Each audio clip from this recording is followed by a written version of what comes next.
G'day everybody, Steve here. Song today is a very old one. You could call it an oldie but a goodie. Matter of fact, it's from the 19th century. Written back in 1898 by a fellow called James Thornton.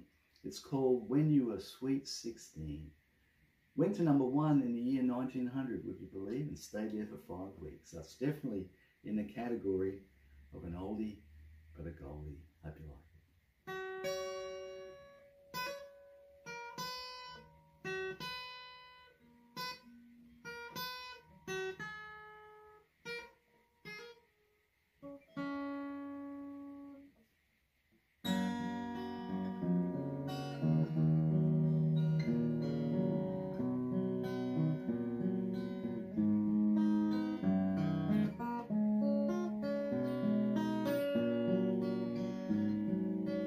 When first I saw